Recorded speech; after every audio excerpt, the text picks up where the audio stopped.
दिल्ली की एक अदालत की जानिब से मुबैना शराब पॉलिसी केस में क्लीन चिट मिलने के बाद साबिक वजीर आला अरविंद केजरीवाल मीडिया के सामने जज्बाती हो गए और उनकी आंखों से आंसू छलक पड़े।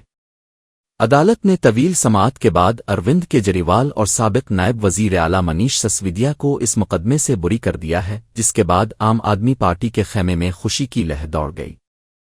प्रेस कॉन्फ्रेंस के दौरान गुफ्तगू करते हुए केजरीवाल अपने जज्बात पर काबू न रख सके और रो पड़े। उन्होंने कहा कि ये उनकी ईमानदारी और सच्चाई की जीत है। उन्होंने गुज़िश्ता चंद सालों को अपनी जिंदगी का मुश्किल तरीन दौर करार दिया और कहा कि उन्हें और उनके साथियों को नाहक बदनाम किया गया। मनीष सिसोदिया की रिहाई और बरियत पर भी उन्होंने इत्मीनान का इजहार किया और इसे दिल्ली के अवाम की दुआओं का नतीजा करार दिया।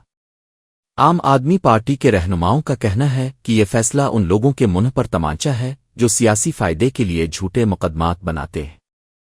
इस मौके पर पार्टी कारकुनों ने मिठाइयां तकसीम की और जश्न मनाया, जबकि केजरीवाल ने अदलिया का शुक्रिया अदा करते हुए कहा कि आज इंसाफ जिंदा हो गया है। ये जज्बाती मंजर सोशल मीडिया पर तेजी से वायरल हो रहा है और सियासी हलकों में इस फैसले को आम आदमी पार्टी के लिए एक बड़ी सियासी जिंदगी करार दिया जा रहा है।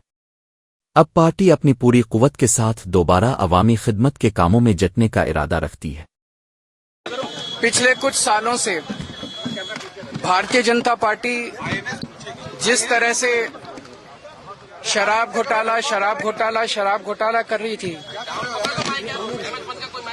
और हमारे ऊपर आरोप लगा रही थी, आज कोर्ट ने सारे आरोप खारिज कर दिए और जितने भी एक्यूज्ड थे सबको डिस्चार्ज कर दिया। हम हमेशा कहते थे सत्य की जीत होती है। हमें भारतीय न्याय प्रणाली पे भरोसा है। मैं जज साहब का बहुत बहुत शुक्रिया अदा करता हूं जिन्होंने हमारे साथ न्याय किया, सत्य की जीत हुई। मैं हमेशा कहता था कि भगवान हमारे साथ है। मोदी जी ने और अमित शाह जी ने मिलके आजाद भारत